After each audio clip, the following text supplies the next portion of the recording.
आनंद प्रभु भगवान की, परम शांति विधायक श्री शांतिनाथ भगवान की, चिंतामणि श्री पार्श्वनाथ भगवान की, वर्तमान शासन नायक श्री वर्धमान भगवान की, 24 तीर्थंकर भगवंतों की, संत शिरोमणि 108 आचार्य गुरुवर श्री विद्यासागर जी महामुनिराज की, गुणायतन प्रणेता शंका समाधान जनक भावना योग प्रवर्तक पूज्य मुनिवर श्री प्रमाण सागर जी महाराज की, पूज्य मुनिवर श्री निर्वेक सागर शीतल सागर जी महाराज की, समस्त मुनि संघ की, सम्मेशकर तीर्थराज की पावन धरा, गुणायतन परिसर जहाँ से शंका समाधान के इस लोकप्रिय कार्यक्रम को आप सभी लोग प्रत्यक्षता रूप से यहाँ पर सुनेंगे।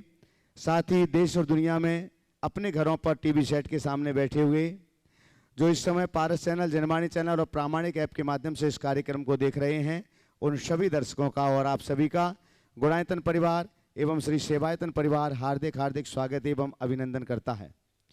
बंधुओं, हम इस सत्र को प्रारंभ करें उसके पूर्व महाराज श्री का मंगल आशीष ग्रहण करते हैं। दोनों हाथों को जोड़िएगा, आप सबके लिए मंगल आशीष मिले और आपके माध्यम से देश और दुनिया में इस कार्यक्रम को देख रहे सभी लोगों के पास भी मंगल आशीष की छांव पहुंचे। हे महाराज श्री, नमोस्तु नमोस्तु नमोस्तु, इच्छामी इच्छामी इच्छामी। बंधुओं, देश और दुनिया के अनेक उदार मना दानदातार प्रतिदिन गुणायतन परिवार से जुड़ते हैं, क्योंकि गुणायतन में विश्व का एकमात्र जनालय का निर्माण हो रहा है पंचायतन शैली का, साथ ही साथ अनुभव केंद्र का भी निर्माण किया जा रहा है। इन सभी उपक्रमों से देश और दुनिया के अनेक उदारमना दानदाता जुड़ते हैं। आज जो लोग जुड़े हुए हैं हम उनके नामों की घोषणा यहाँ पर कर रहे हैं। अपेक्षा होगी आप जोरदार करतल ध्वनि से उनके पुण्य की अनुमोदना करेंगे और अगर यहाँ पर आप उपस्थित हैं तो अपने स्थान पर खड़े होकर के मंगल आशीष ग्रहण करेंगे जिन्होंने स्वर्णदान और निर्माण निधि से जुड़ने का सौभाग्य पाया है। आज गुणायतन से स्वर्णदान के रूप में जुड़ रहे हैं श्रीमती मुन्नी जैन, श्रीमती प्रीति जैन रायपुर से। एक बार जोरदार करतल ध्वनि से अगर उपस्थित हो तो मंगल आशीष ग्रहण कर लीजिएगा। सनमत बड़कुल, सुनीता बड़कुल तारा देही दमोह से आप भी खड़े हो जाएं। और निर्माण निधि से आज जुड़ रहे हैं सौका सारिका अतुल साह, अतुल प्रकाश साह पंडरपुर शोलापुर से महाराष्ट्र से, पद्मा देवी विमल कुमार ब्रिज वदनाभर धार से, सुदर्शन जैन, राखी जैन गंगवाल हावड़ा से। तो सभी अपने स्थान पर खड़े हो जाएं और जोरदार करतल ध्वनि से आप सभी का सम्मान कीजिएगा।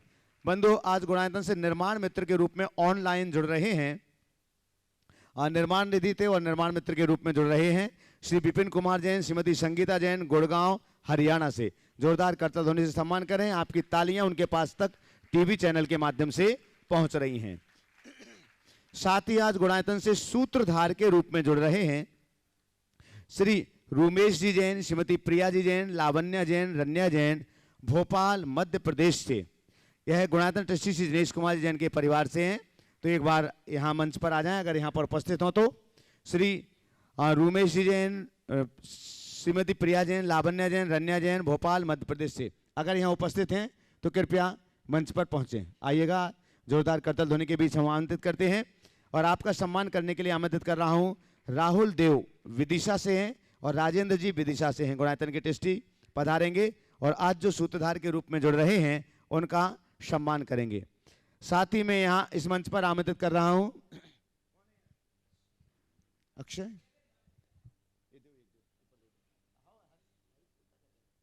अक्षय नहीं तो दो, फटाफट दो, आप वहीं रहो, आप तो वहीं रहो, चलेगा। जोरदार जोरदार करतल ध्वनि के साथ में गुणायतन से आज निर्माण सारथी के रूप में जुड़ रहे हैं। पहले निर्माण मित्र थे, अब निर्माण सारथी के रूप में जुड़ रहे हैं श्री सिद्धार्थ जैन, श्रीमती आयुषी जैन, श्रीमती किरण जैन, पुष्पेंद्र जैन बेगमगंज रायसेन मध्य प्रदेश से।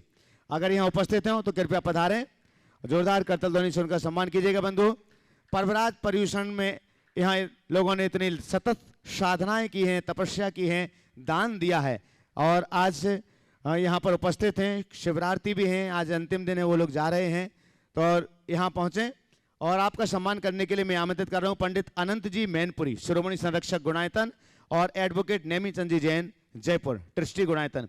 कृपया पधारें और आज जो निर्माण मित्र से निर्माण सारथी के रूप में जुड़े हुए हैं उनका सम्मान करेंगे। पंडित अनंत जी मैनपुरी, शिरोमणि संरक्षक गुणायतन और एडवोकेट नेमीचंद जी जैन जयपुर, कृपया पधारिएगा। बंधुओं, आज गुणायतन से जो ऑनलाइन जुड़ रहे हैं सूत्रधार के रूप में मैं उनके नाम की घोषणा यहाँ पर कर रहा हूँ।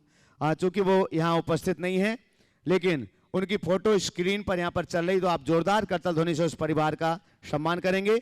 निर्माण सारथी से सूत्रधार के रूप में जुड़ रहे हैं श्री अखिलेश जैन, जज साहब हैं पटना से, श्रीमती निशा जैन पटना बिहार। एक बार जोरदार करतल ध्वनि से इनका सम्मान कीजिएगा बंधुओं। ये फोटो जो आप स्क्रीन पर देख रहे हैं, ये ऑनलाइन सूत्रधार के रूप में गुणायतन से जुड़े हैं। साथ ही आज गुणायतन से संस्थापक सदस्य ट्रस्टी के रूप में जुड़ रहे हैं, ये भी ऑनलाइन जुड़े हुए हैं श्री मनोज जी पाटनी, सुपुत्र स्वर्गीय इंदर चंद जी, श्रीमती चंदा जी पाटनी, अंकुर प्रतिभा जी, चिराग जी आयन पाटनी, बेंगलोर मुंबई से। एक बार जोरदार करतल ध्वनि से इनका भी सम्मान कीजिएगा। ये परिवार भी स्क्रीन पर आप इनके लिए देख रहे होंगे, और ये बहुत सौभाग्यशाली परिवार हैं जो गुणायतन से आज सूत्रधार के संस्थापक सदस्य के रूप में जुड़ रहे हैं। बंधु,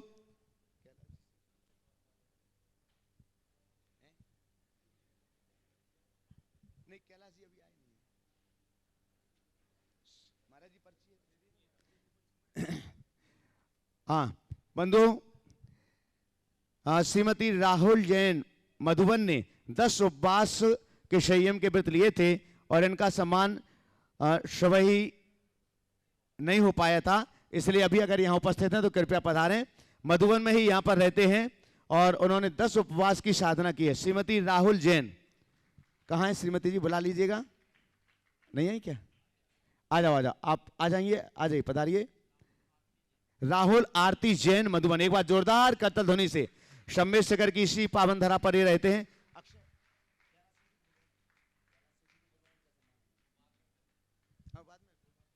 आइएगा, शीघ्रता से पधारें।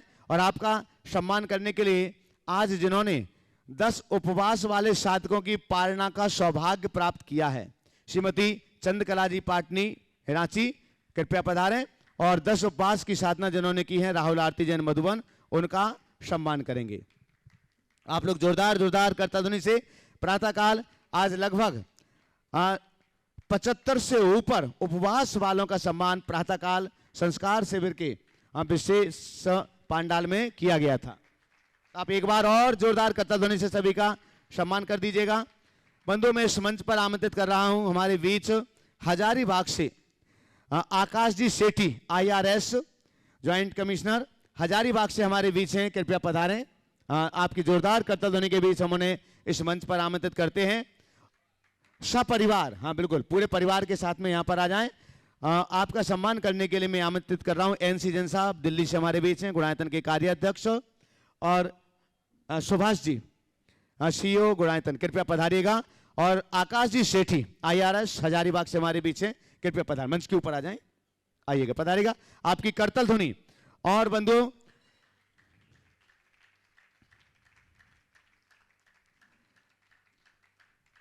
जोरदार जोरदार करतल ध्वनि के साथ में प्रथम प्रश्न के लिए भी हम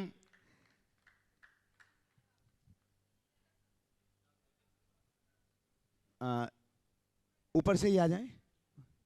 चंद्रकला जी पाटनी ऊपर जो बैठे हुए हैं कि नीचे से आने में समय लगेगा, शीघ्रता से आ जाएं। कीर्ति जी दिल्ली साथ में आ जाएं, कीर्ति जी दिल्ली। चलिए बंधु, जोरदार जोरदार करतल ध्वनि से आज संस्कार शिविर के समापन पर लगभग शिवरार्थियों को आज जाना है, और हमारी कोशिश होगी कि जिन लोगों के लिए जाना है आपका क्रम आज के प्रश्न में यहाँ पर आ सके, तो हमारी पूरी की पूरी कोशिश होगी। हम इस क्रम को प्रत्यक्षता रूप से जो लोग यहाँ उपस्थित हैं उस क्रम को यहाँ पर प्रारंभ कर रहे हैं। अलका, अच्छा, श्रीमती कीर्ति जी दिल्ली से हैं, कीर्ति मुकेश जी मेट्रो दिल्ली से हैं, और उन्होंने लगातार 10 उपवास किए, प्रतिदिन चौका लगाया, और आज बड़े महाराज जी की पालना का सौभाग्य पाया। तो एक बार जोरदार करतल ध्वनि से। और हम चाहते हैं कि लगातार इतनी मेहनत उन्होंने की है, उपवास में भी प्रतिदिन चौका लगातार चलता रहा है, तो उनका सम्मान संगीता जी सेठी, पायल जी सेठी हजारीबाग, पधारें शीघ्रता से, और कीर्ति जी का सम्मान करेंगे। संगीता जी, पायल जी आ जाएं। आप लोग करतल ध्वनि के साथ में बंधु लगातार आहार दान दिया, प्रतिदिन चौका लगाया, और 10 उपवास की साधना की, और एक भी उनकी जाप सामायिक पाठ कुछ भी नहीं छूटा, और आज सुफल है उसका कि पूज्यवर के पावन आहार का सौभाग्य उनके लिए प्राप्त हुआ। देखो जोरदार करता ध्वनि से मैं प्रथम प्रश्न के लिए श्री आकाश जी सेठी, आकाश जी सेठी कहां पहुंच गए? हाँ, प्रथम प्रश्न के लिए उन्हें ही दे दो, वहीं दे दो फास्ट शीघ्रता से। और इसके बाद में तैयार रहेंगे एनसी जैन साहब दिल्ली। माइक फास्ट भेजो।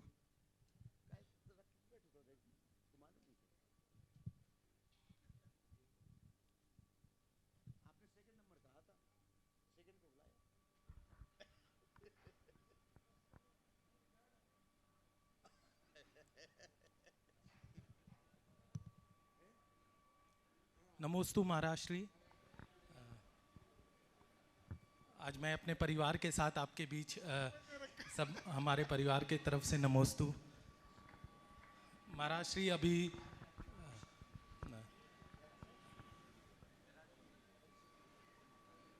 क्या हो गया? ओ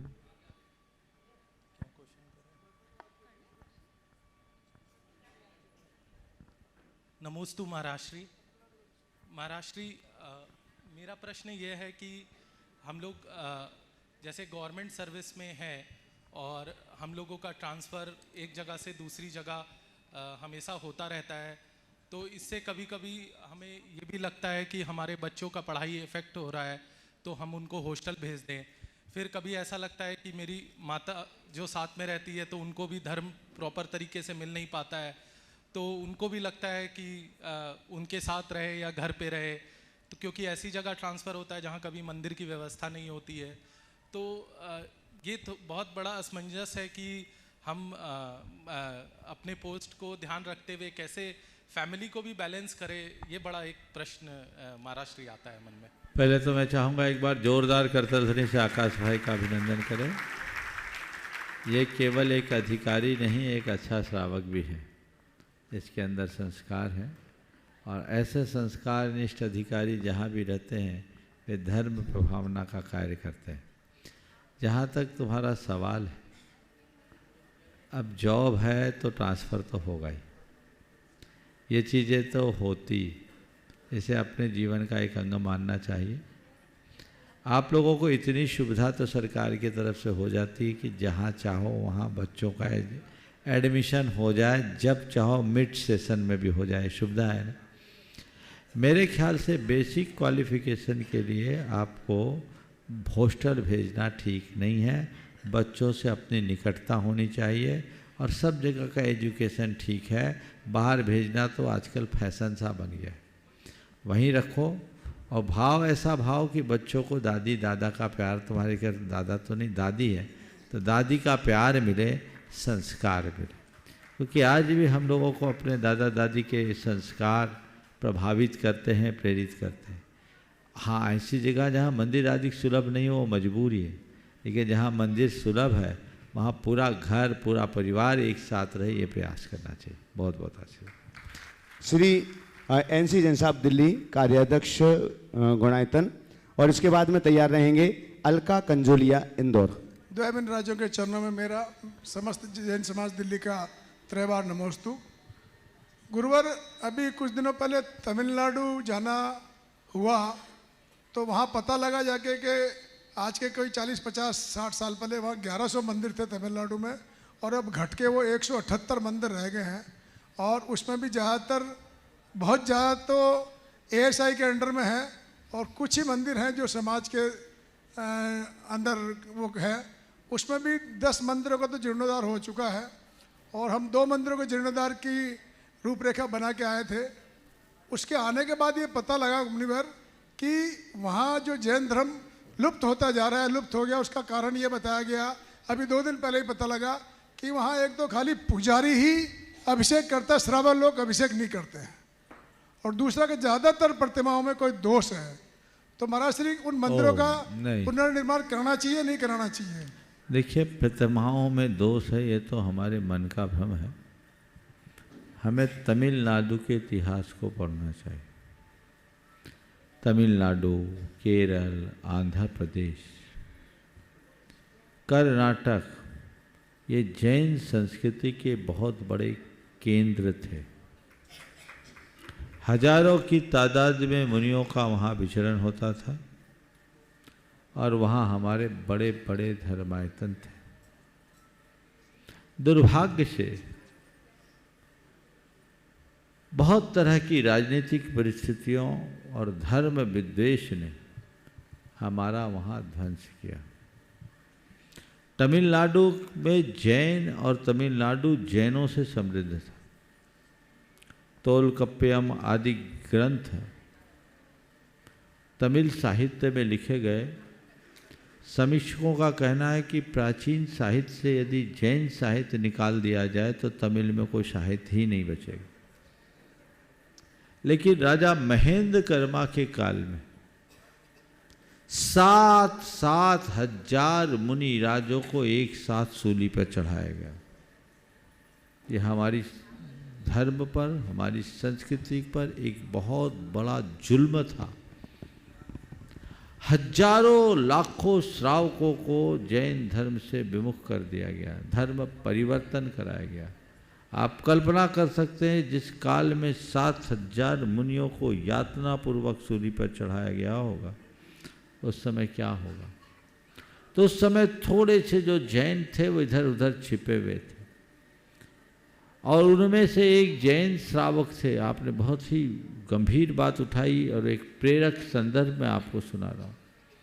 एक जैन श्रावक थे, वे कुएं तालाब से पानी छान के पी रहे थे। पानी छानना, दिन में खाना, ये राज अपराध घोषित कर दिया गया और ये समझ गए कि ये जैन हैं तो उसे गिरफ्तार कर लिया गया।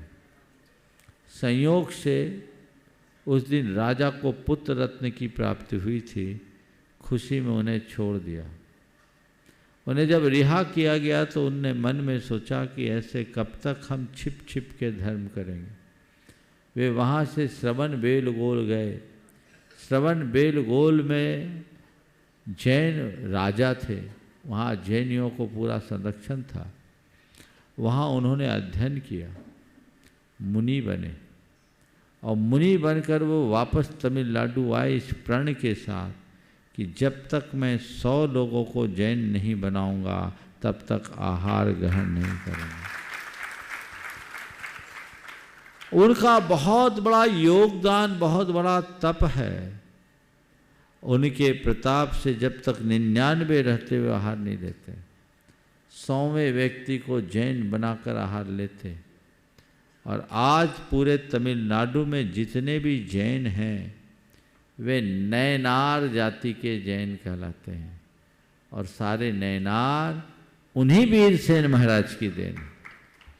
तो सब का धर्म परिवर्तन करा दिया गया। फिर संपर्क संसर्ग के अभाव में बहुत सारे लोगों ने अपना भी धर्म परिवर्तन कर लिया, जातियां लुप्त हो गई। जब बाहुल्य था तो मंदिर खूब बने, फले फूले। देख रेख के अभाव में आज मुझे आपसे मालूम पड़ा कि आज़ादी के पहले, आज़ादी के बाद भी 1100 मंदिर थे, आज 178 बचे। इसका मतलब बाकी मंदिरों की प्रतिमाएं या तो इधर उधर कर दी गई, तस्करों के हाथ चल गई, या फिर लोगों ने कब्जा करके उन्हें रूपांतरित कर दिया।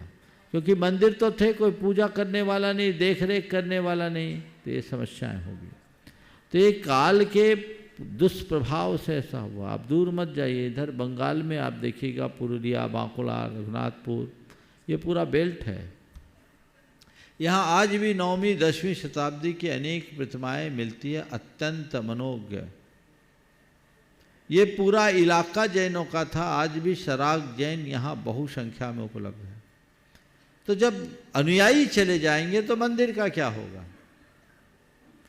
इससे मंदिर हमारे ध्वस्त हुए, काल के गर्भ में गए, भूकंप आदि के निमित्त से भी लोगों के द्वारा ध्वस्त किए गए।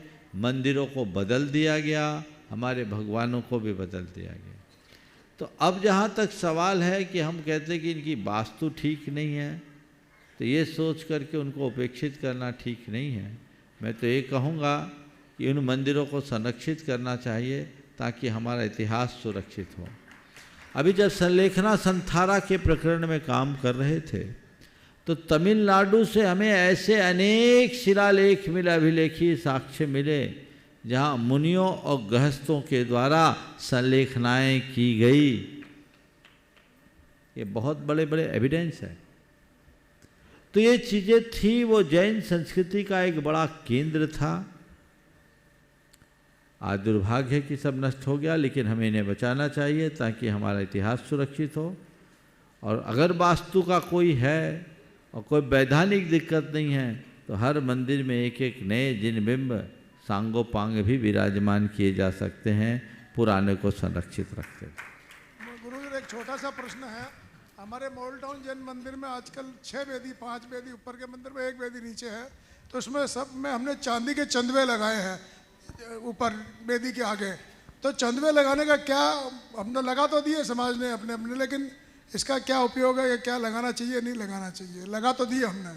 देखिए चंदोवा इसलिए लगाते हैं, कोई ऐसा अनिवार्य तो नहीं है, लेकिन इसलिए लगाते हैं कि जहाँ भगवान को विराजमान करते हैं वहाँ कोई जीव जंतु न गिर पड़े, छिपकली आदि ना आए, इसलिए लगाया जाता है। लगाना बुरा नहीं।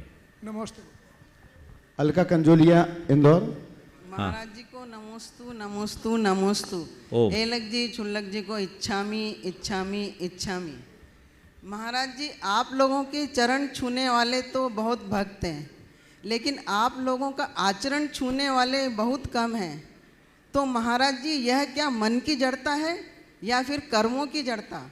अगर यह मन की जड़ता है तो फिर क्या साधु संतों के प्रवचन सुनना और धर्म करना क्या आजकल सब लोगों के लिए एक दिखावा मात्र ही रह गया है क्या? कृपया समाधान। देखिए, चरण छुए आचरण छुए और अच्छा है, लेकिन जो चरण छू करके आचरण नहीं छू सकता, नहीं छू पाता, उसके लिए भी हमें ओम, शोर नहीं कीजिए, धीरे धीरे निकलते जाइए, ओम। चरण छूने के साथ अगर कदाचित कोई आचरण नहीं छू पाता तो उसके तरफ भी हमें नकारात्मक दृष्टि नहीं रखना, हमें सकारात्मक सोचना चाहिए। और ये सोचना चाहिए कि जैसे कई गंभीर रूप से बीमार, जिनकी बीमारी बड़ी क्रॉनिक होती है, वो जल्दी ठीक नहीं होती। बीमारी है, वर्षों से बीमारी है, वर्षों से दवाई खा रहे हैं, आराम नहीं मिल रहा है, तो दवाई खाना बंद कर देते हो क्या? बोलो। अरे कमी दवाई की नहीं है, प्रभाव बीमारी का है। सत्संग में आने के बाद भी नहीं बदल रहे क्योंकि उसका मोहकर्म जटिल है। जो व्यक्ति सत्संग में आने के बाद नहीं बदल पा रहा, वो सत्संग से दूर हो जाएगा तो पता नहीं और कितना भ्रष्ट होगा। दवाई खाने के बाद बीमारी नहीं संभल पा रही है तो दवाई छोड़ने के बाद तो और कुछ होगा। समझ गए? तो चलो, मैं इसे भी एक उपलब्धि के रूप में गिनता हूं कि कदाचित बीमारी ठीक न हो, कोई दिक्कत नहीं, बीमारी बढ़नी नहीं चाहिए। तुम संतों से प्रेरणा लेकर आगे ना बढ़ पाओ तब तक कोई दिक्कत नहीं, पीछे मत आना। यह भी एक बड़ी उपलब्धि। समझ गए? चलिए। बंधुओं में इस मंच पर आमंत्रित कर रहा हूं हरीश जी, हमारे बीच प्रभा कांति जैन और रुचि जी जैन गुड़गांव से हैं, तो आपकी जोरदार करतल ध्वनि के बीच मैंने इस मंच पर आमंत्रित करता हूं प्रभा कांति रुचि जी जैन गुड़गांव। कृपया शीघ्रता से पधारिएगा मंच पर और जल्दी से आ जाएं। यहीं से आ जाओ, उस तरफ से निकल के आ जाएंगे जब तक सवाल एक करा लो। और तब तक प्रश्न के लिए मैं आमंत्रित कर रहा हूं लब्धि जी सेठी, ऊपर ही बैठी है, माइक दे दें। लब्धि जी सेठी, हजारीबाग। बंधुओं, ये छोटी सी बेटी आपके सामने जो दिख रही है, इन्होंने रत्नत्रय के 3 उपवास की साधने के बाद जोरदार करतल ध्वनि से उनका सम्मान कीजिएगा। कल रत्नत्रय वालों की पालना है और 3 उपवास की साधना यहाँ पर की है। तो एक बार और जोरदार दोनों हाथ ऊपर उठा करके, पूज श्री के परिवार से संबंध रखती हैं, ग्रस्त परिवार से, हजारीबाग से, तो एक बार जोरदार करतल ध्वनि सम्मान करें। नमस्ते महाराज जी, मेरा प्रश्न यह है कि हम अपने आप को बेटर मानने से मतलब कैसे कंसिडर करें कि हम बेटर नहीं है, हमें और बेटर होना है? बहुत अच्छा सवाल। हम अपने आप को बेहतर बनाने के लिए, इनने बेटर शब्द का प्रयोग किया, मैं बेहतर कर रहा हूँ। कैसे कंसीडर करें कि हमने अपने आप को बेहतर किया है और कुछ और करना है? देखो, इसके लिए सेल्फ एनालिसिस की ज़रूरत है। समझ गए? सेल्फ एनालिसिस के कई तरीके हैं। कागज़ पेन लेकर के भी किया जा सकता है या आंख बंद करके भी किया जा सकता है। मैं दोनों उपाय बताता हूँ। अपने पास एक कागज़ पेन, एक डायरी बनाओ। उस डायरी में अपनी जितनी भी कमजोरियां उनको लिखो, एक के बाद एक, एक के बाद। जिन कमजोरियों को हम मिटाना चाहते हैं उनको लिखो और नियमित उसके विषय में देखते रहो कि ये मेरी कमजोरी घटी है या बढ़ी है। अगर वो घट रही है तो हमारा इम्प्रूवमेंट है, और नहीं घट रही है, उल्टी बढ़ रही है, तो हम नीचे आ रहे हैं। इसी तरह हम जिन खूबियों को अपने अंदर प्रकट करना चाहते हैं उनको भी लिखो और उनके बारे में विचार करो, इसमें कुछ वृद्धि हो रही है या जहाँ के तहाँ है या नीचे आ रही है। यदि बढ़ रही है तो हम आगे बढ़ रहे हैं, नहीं है तो हम पीछे हैं। इस तरीके से यदि बार बार विचार किया जाए तो परिवर्तन आ सकता है। वो लिखने के लिए टेबल बना लो तो देखा जा सकता है। दूसरा है आंखें बंद करके रोज एक बार बैठो। ये बड़ा सरल तरीका है।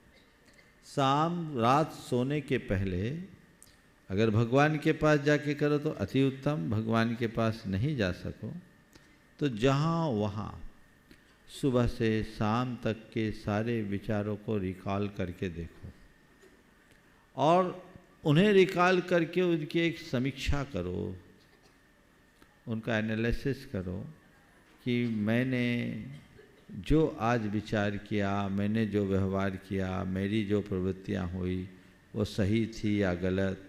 अगर ऐसा कहा, इसकी जगह ऐसा कहा होता तो ज़्यादा अच्छा था, ये मैंने गलत कहा, अब भविष्य में मुझे ऐसा नहीं कहना। इस तरह की बातें मन में बार बार दोहराओ। जो अच्छाई हैं उनके लिए सोचो अच्छा है, अब जब कभी मौका आएगा इससे और अच्छा करेंगे। और जो बुरा किया उसके लिए मन ही मन एक संकल्प लो कि अब जब कभी ऐसी सिचुएशन होगी तो हम ऐसा नहीं करेंगे। ये एक अपना अंतरावलोकन करे तो हर व्यक्ति अपने जीवन में बहुत बड़ा बदलाव घटित कर सकता है। लेकिन आपाधापी के जीवन में लोग इस तरह से उलझे रहते हैं कि इतना वक्त ही नहीं, जो चल रहा है सो चल रहा है। अपने आप को जब तक हम मांझेंगे नहीं तब तक चमकेंगे नहीं। तो अपने आप को चमकाना चाहते हो तो मांझना होगा। समझ गए?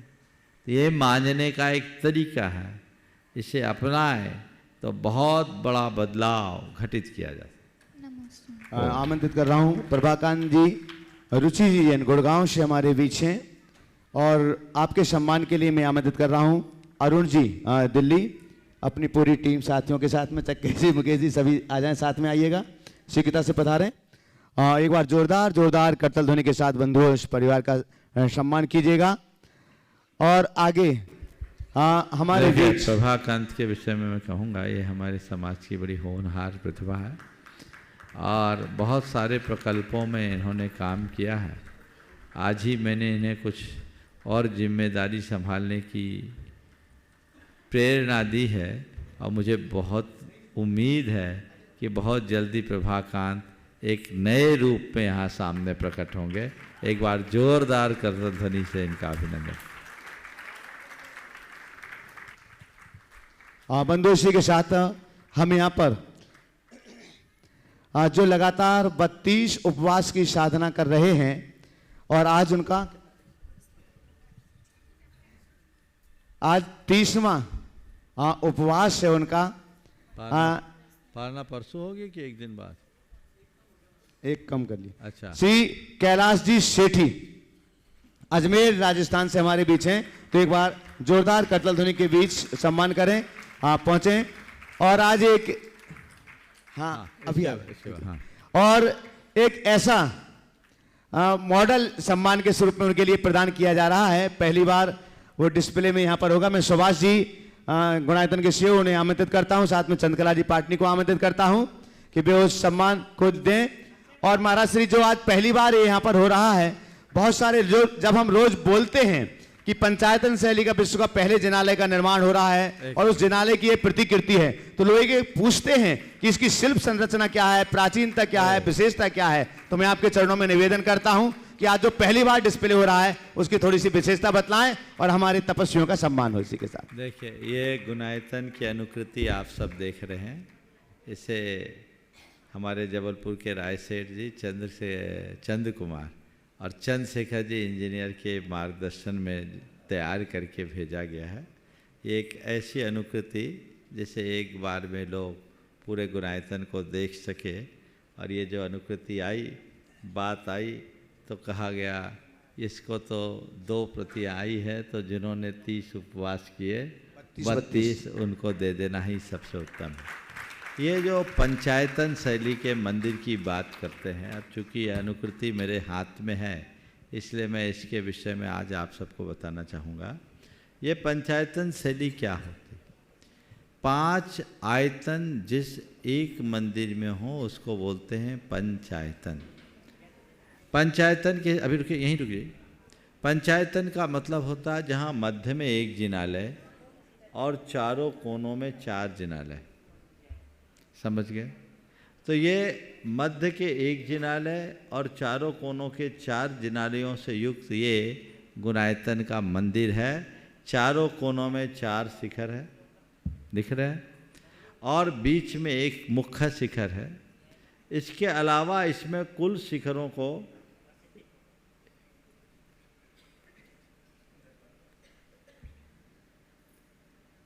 मुझे भी गिनना पड़ेगा।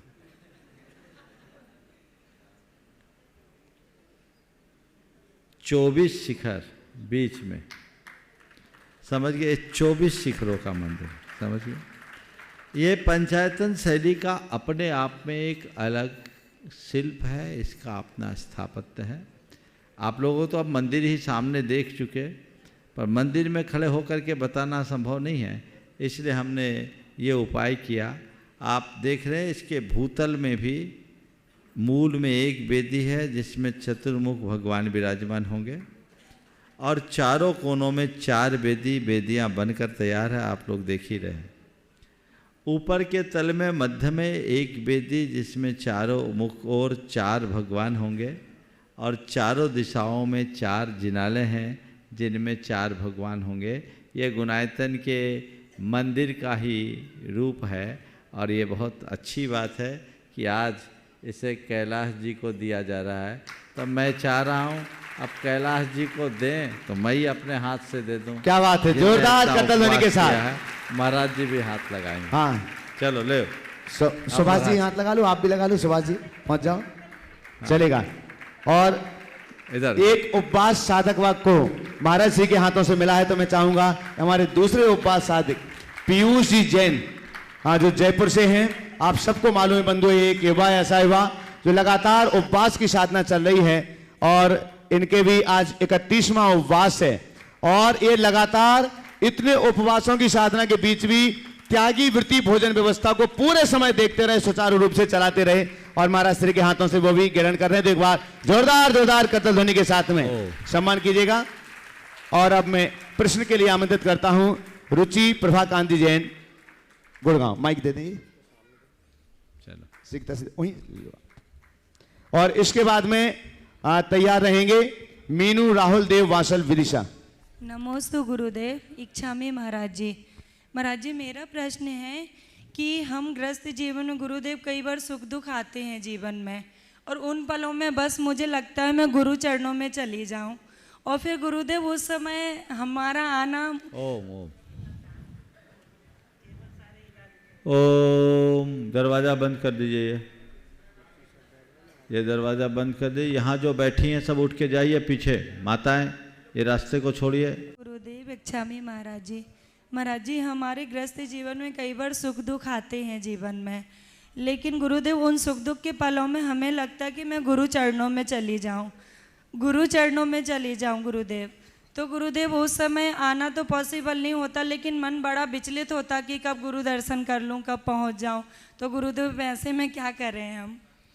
अब ये तो पहले सोचना था, गृहस्थी में फंस गए तो इतनी जल्दी तो गुरु चरणों में आ नहीं सकते, है ना। इसलिए भावों से अपना जुड़ाव बना के रखो, भावना और श्रद्धा को प्रगाढ़ रखो, लेकिन उसके भाव में बहो मत, उतना ही करो जो शक्य है। आशीर्वाद। मीनू राहुल देव वासल विदिशा ट्रस्टी गुणायतन आगे तैयार रहेंगे। एडवोकेट नेमीचंद जैन जयपुर। नमोस्तु महाराज श्री। महाराज श्री, पहले तो आपके आशीर्वाद से हिंडई ग्राम में संत निवास का निर्माण पूर्ण हुआ चंद्रशेखर जी के निर्देशन में। अब हम लोगों की पूरे परिवार की अपेक्षा है कि आपके सानिध्य में सिद्ध चक्र विधान हिंडई जी में हो। अब महाराज जी मेरा प्रश्न, इंसान गरीबी की गरिमा, सादगी का सौंदर्य, संघर्ष का हर्ष, समता का स्वाद और आस्था का आनंद, ये सब हमारे आचरण से पतझड़ की पत्तों की भांति झड़ गए हैं। हृदय से मानवीय प्रेम का संवेदनशील स्वर, मस्तिष्क से नैतिक चिंतन और सम्यक आचरण का संकल्प कहीं खो गया है। महाराज श्री इन्हें खोजने का मार्ग बताने की कृपा करें। नमोस्तु महाराज। एक जहाँ खोए हैं वहीं खोजना है। ये सब क्यों खोए? क्योंकि हमारी मनोवृत्ति बदल गई। अगर आज भी हम अपनी मनोवृत्ति को बदल दें तो ये हमारे सामने सब है। सबका मूल है सोच। हमें अपनी सोच को बदलने की ज़रूरत है। जब तक हम अपने सोच को व्यवस्थित नहीं करते, इन सब चीज़ों की समस्याएं हमारे सामने रहेंगी। नमोस्तु। एडवोकेट नेमीचंद जी जैन जयपुर, पीछे दे दे, माइक पीछे दे दीजिएगा। और इसके बाद में तैयार रहेंगे डॉक्टर रविंद्र जैन लिधौरा।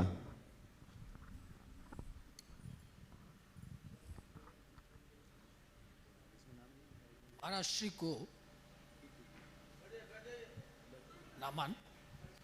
माइक थोड़ा पास में रखें। और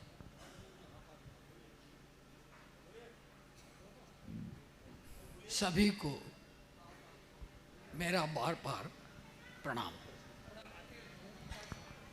मैं महाराज श्री एक बात की मन में उत्कंठा रखता हूं कि धर्म का प्रभाव तो बड़ा है, परंतु समाज का प्रभाव धीरे धीरे घटता जा रहा है। आप उसकी नैया के कर्णधार हैं। यदि समाज को वह रास्ता दिखाएं जो पूर्व में ये समाज रखता था, हमारे समाज को महाजन कहा जाता था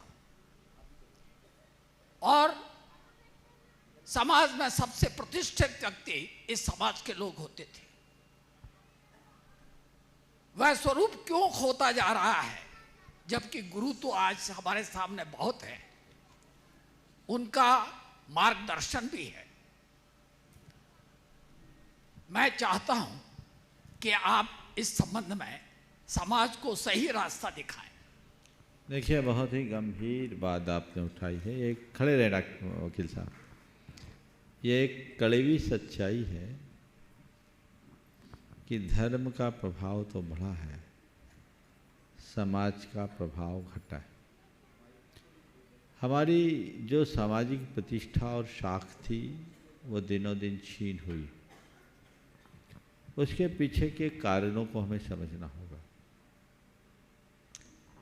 इसका सबसे पहला कारण तो है हमारी निष्ठा की कमी। पहले हमारे समाज के लोग अपने धार्मिक, सामाजिक और सांस्कृतिक परंपराओं, संस्कारों और सरोकारों के प्रति निष्ठावान रहते थे। किसी भी परिस्थिति में अपनी चर्या में कोई शिथिलता स्वीकार नहीं करते थे।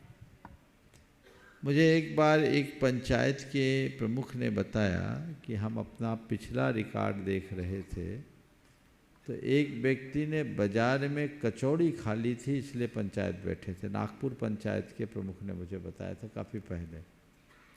सवाल कचौड़ी खाने का नहीं, सवाल अशुद्ध कचौड़ी खाने का था। तो उस समय हमारी प्रतिबद्धता कितनी प्रबल थी, ये इसका एक छोटा सा प्रमाण है। आज निष्ठा कमज़ोर है। दूसरा कारण, हमारा सामाजिक संगठन कमज़ोर होता जा रहा है। पहले समाज में एक व्यक्ति जो बोल देता था, सब लोग उसको मानते थे। हर समाज में एक व्यक्ति समाज का गॉड फादर होता था, जो पूरी समाज का मुखिया माना जाता था और समाज को अपने परिवार की तरह देखता था, और लोग उससे एहसानमंद रहते थे, और उसकी बात समाज के लिए पत्थर की लकीर हो जाती थी। आज हर कोई अहमेंद्र बन गए हैं। अब ऐसी कोई व्यवस्था नहीं। संगठन की कमजोरी, समाज में नेतृत्व की कमी, और फिर आज की बढ़ती हुई उपभोक्तावादी मनोवृत्ति, ये कुछ ऐसे कारण हैं जिसने हमारी पूरी की पूरी सामाजिक संरचना को छिन्न भिन्न कर दिया। आपने ये बहुत ही बड़ी बात कही कि साधु संतों का समागम तो बहुत है, उनकी प्रभावना भी बढ़ रही है, साधु संतों के इर्द गिर्द लोगों की संख्या भी बढ़ रही है, फिर ये प्रभाव क्यों घट रहा है? तो मुझे ये कहने में कोई संकोच नहीं होता कि मुझे ऐसा भी लगता है कि बहुत आयत लोग अब साधु संतों का भी उपयोग करने लगे। अब वो निष्ठा नहीं, प्रतिष्ठा प्रमुख हो गई, और निजी प्रतिष्ठा को पूर्ण करने के लिए लोग समाज के व्यापक हितों की भी उपेक्षा करने लगे। बड़ी मुश्किल होती है कहीं भी जब इस तरह की बात आती है। एक दिन गुरुदेव ने बड़ी गहरी बात कही थी, इस समाज के भरोसे मत रहना, ये पाँव तो पूछती है, गंदोदक लेती है, पर बात नहीं मानती। किसी संदर्भ में गुरुदेव ने ये वाक्य कहा था कि इस समाज के भरोसे मत रहना, पाँव पूछती है, गंदोदक लेती है, मगर बात नहीं मानती। जब तक बात नहीं मानेंगे तो बात कैसे बनेगी? हम लोग तो हमेशा अच्छी प्रेरणा देते हैं, लेकिन लोग वो प्रेरणा ग्रहण करें तब तो। और एक कमी जो हुई है वह है स्वाध्याय की। आज हमारे समाज बंधु स्वाध्याय निष्ठ कम है। वे केवल बाहरी बातों से प्रभावित होकर धर्म और समाज के कार्यों में आगे जुटते हैं। उनका उद्देश्य भी बड़ा उथला दिखाई पड़ता है। यदि अंतरंग से जुड़कर अपने जीवन के रूपांतरण का संकल्प लेकर वो आगे बढ़े तो ये सारी दुविधाएं बहुत आसानी से दूर की जा सकती। डॉक्टर रविंद्र जैन लिधौरा, और इसके बाद में तैयार रहेंगे Sadhana Vijay Jain, advocate supreme court Delhi. मुनिराज द्वय के चरणों में सकल दिगंबर जैन समाज लिधौरा की नमोस्तु नमोस्तु नमोस्तु। हे मुनिवर, मेरे प्रश्न का बहुत कुछ समाधान तो पिछले प्रश्न के उसमें हो गया। मेरा प्रश्न था, आप प्रश्न बाद में पूछना, पहले एक बार सब लोग ऊपर आ जाओ, जल्दी से आ जाओ। ये हमारे ब्रह्मचारी अशोक भैया के भाई हैं, दोनों भाई, और पूरे 10 दिन तक बल्कि 12 दिन तक यहाँ इन्होंने धर्म का आराधन किया, आहार दान का भी लाभ लिया है। शायद आज ही प्रस्थान है, आज प्रस्थान है, आज तो शायद ट्रेन कैंसिल हुई कोई, आज ही प्रस्थान है क्या?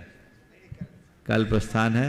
मैं चाहूँगा एक बार इनका अभिनंदन होना चाहिए, और अभिनंदन के लिए मैं चाहूँगा विजय जी एडवोकेट और अनिल भाई आ जाओ, और इनका ऐसे व्यक्तित्व का अभिनंदन जरूर होना चाहिए जिस परिवार में त्याग संयम की परंपरा हो। ये लोग भी सब व्रती हैं, और व्रती के घर में तो व्रती होते ही हैं, ये होना चाहिए। पेशे से डॉक्टर होने के साथ साथ ये व्रती जीवन जी रहे हैं। आगे आ जाओ। हाँ,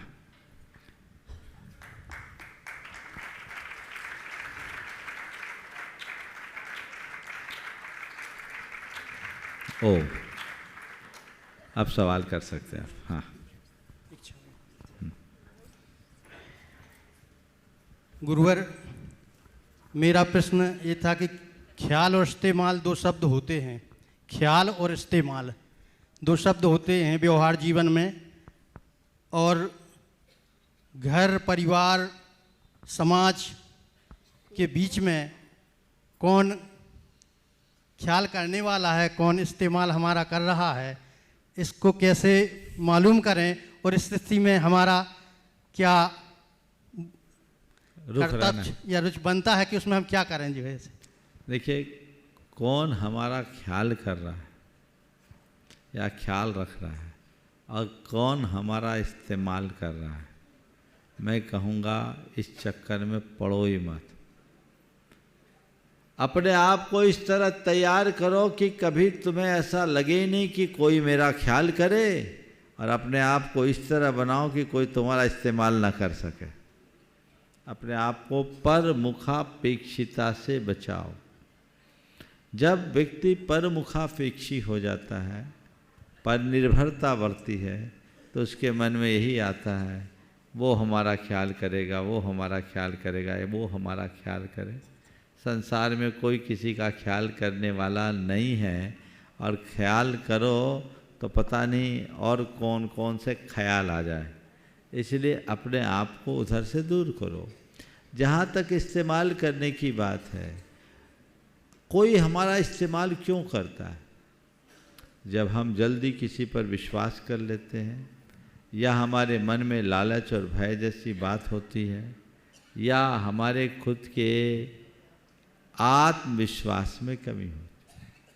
हम अपने आप को मजबूत बनाएं तो हमारा कोई इस्तेमाल कैसे करेगा? हाँ, इसके बावजूद कोई इस्तेमाल कर ले तो ये सोचो चलो मैं किसी के काम तो आया। कोई तुम्हारा इस्तेमाल करे तब तक हर्ज नहीं जब तक कि उससे तुम्हारा नुकसान ना हो, इसका ध्यान रखें। Sadhana Vijay ji, Jain advocate, supreme court Delhi. और इसके बाद तैयार रहेंगे श्री अमित जी सेठी, गुड़गांव।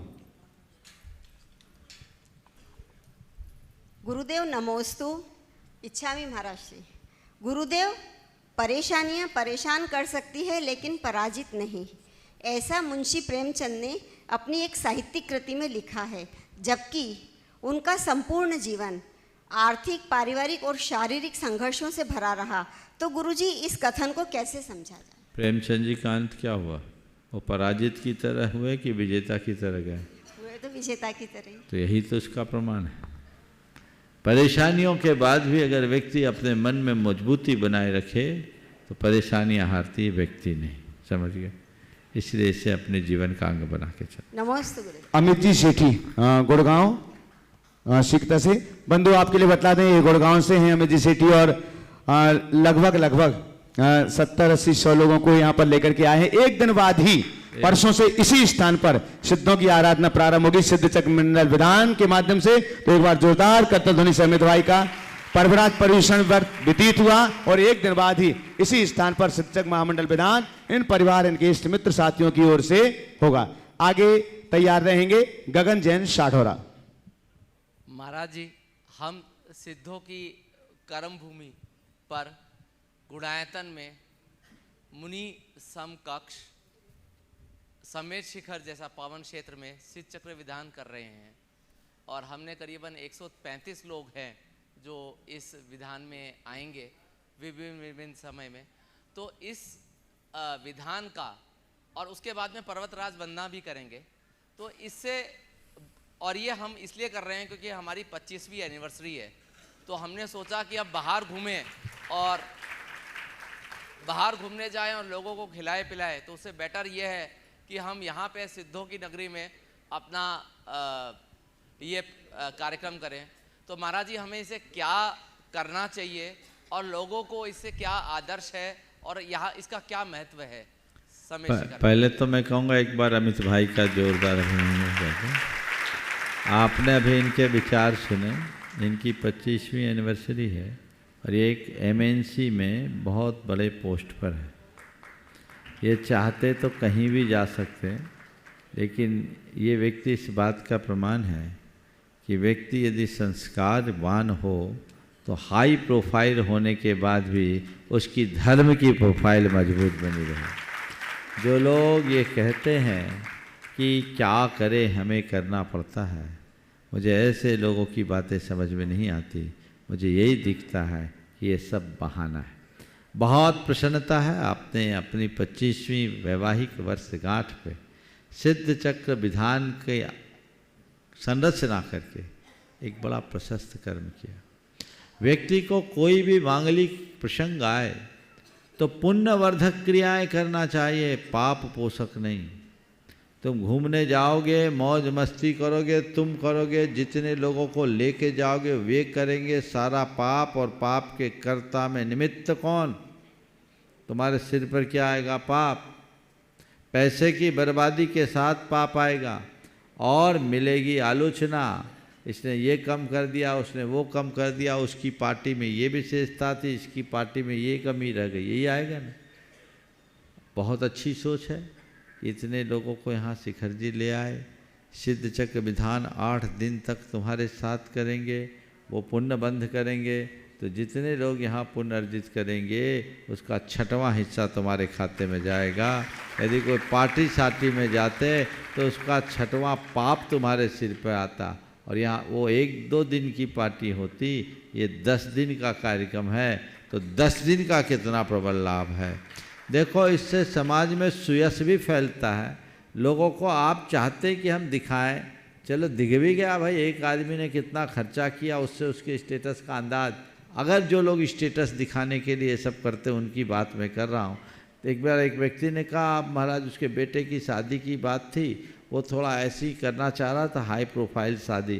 तो बोला, महाराज जी अब थोड़ा समाज में दिखे भी तो हमारे पास इतना पैसा है। तो हमने कहा दिखाना ही है तो मैं तुम्हें एक सलाह देता हूँ, इतना बढ़िया दिखेगा कि पूरे देश का मीडिया कवर करे। बोले महाराज क्या है? हम बोले अपनी बेटे की शादी बाहर जो तुम करने जा रहे हो वहाँ करने की जगह एक किसी छोटे से जगह में करो और अपनी बेटी के साथ 100 गरीब बेटियों का पानी ग्रहण करा दो, बराबर हो जाएगा।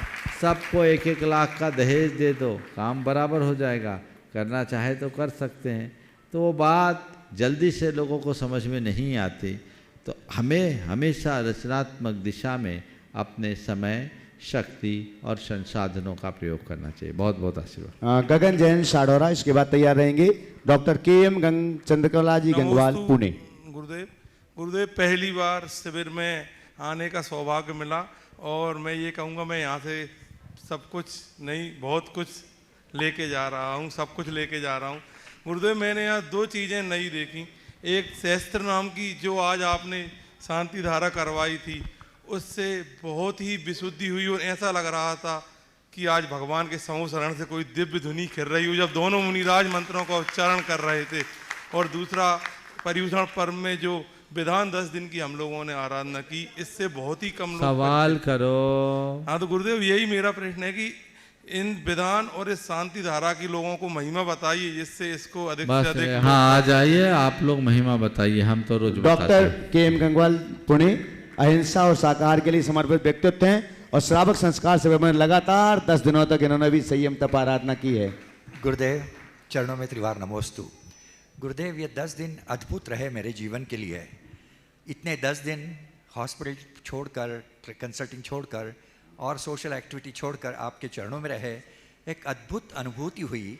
और गुरुदेव, ये नहीं कहना चाहता हूँ, मगर मैं सोच रहा था आने के पहले कि मैं ये 10 दिन यहाँ रह पाऊँगा या नहीं। बहुत आनंद आया। गुरुवर, मेरा सवाल छोटा है। यह सवाल है सूक्ष्म हिंसा और स्थूल हिंसा के बारे में। हम देखते हैं सूक्ष्म हिंसा जैन धर्म का एक बहुत बड़ा फाउंडेशन है, स्थूल हिंसा तो सब जगह है। मैं ये देख रहा था गुरुवर कि आज ये पर्युषण के पर्व में, दशलक्षण के पर्व में सारे मंदिरों पे, सारे भारत भर के मंदिरों पे बहुत बड़ी विद्युत रोशनाई की जाती है और ये विद्युत रोशनाई में कई सूक्ष्म जीव मर जाते हैं। तो मैं ये चाहता हूँ कि आर्टिफिशियल फ्लावर्स यूज़ करके हम रोशनाई करें तो बहुत अच्छा रहेगा गुरुवर। देखिए, ये सब हमारे विवेक का परिचय है। हमें साज सज्जा तो करनी चाहिए, लेकिन अहिंसा का ख्याल रखकर। और जब हम इस तरीके से साज सज्जा करेंगे तभी अच्छा होगा। डॉक्टर साहब का नंबर बहुत लेट आया, लेकिन आपने जो प्रस्ताव रखा वो बहुत ही अनुकरणीय है। यहीं पर आशीर्वाद बोलिए परम पूज्य आचार्य गुरुवर श्री विद्यासागर। नमोस्तु।